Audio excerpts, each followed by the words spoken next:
we're going to continue on the music festival concept because you look at these virtual concerts, and now earlier this year, Loudwire reported that Korn hosted their own virtual conference within the online video game Adventure Quest 3D, and even the frontman Jonathan Davis attended the in-game performance itself.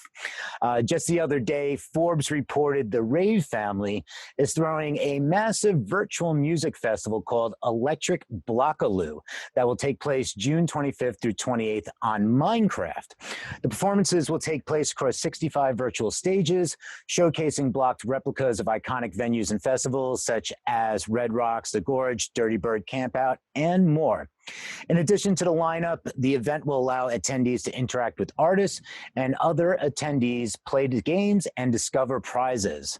Duke, the gaming community has had its pulse on live streaming for years. What are your thoughts on virtual festivals within the gaming realm?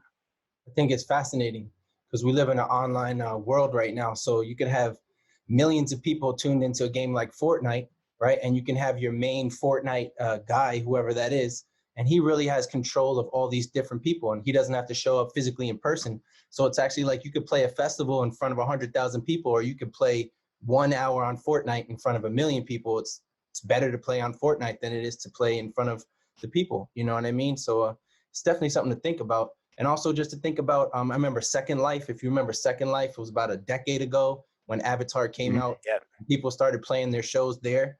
And then also just kind of jumping back, if you remember the Commodore 64, and if you remember the Nintendo, which was 8-bit, and how far we've come from that. Now on Facebook, you post your picture, you can switch it to 3D, right? So I think in about 20 years, I think the YouTuber will probably be more of the influencer performer than the actual performer that we live in now.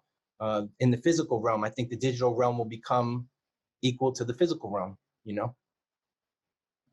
Yeah, and it's really interesting to see the evolution. And you mentioned the Commodore 64, and I was in a storage, and I actually just came across my old Commodore 64 along with the TRS-80 with 4K of RAM and a cassette deck. But it's really interesting that the fact of where the gamers are and live streaming with gamers. I mean, that whole gaming community, and they're talking about gaming computers and how you go to YouTube and just like look up live gaming and live streaming and how their setups are crazy. They're massive. They have their own world of and who are the top gamers, who are the people watching to play video games. And the fact that you can go into a place that has already people that are used to gaming. Music and gaming has always gone hand in hand, GTA and everything. So it's like such a great merge of saying you can reach more people, and that's a big point that that I agree with you on. That it's like how you can reach more people with your music in that sense. Yeah, I mean, it's you got to have a vision of the future if you want to be there. But the person that's really good, like we're talking to the camera now, like, hi, how you doing? That person will be the performer of tomorrow. And they'll just do it on the computer screen versus in the, third dimension.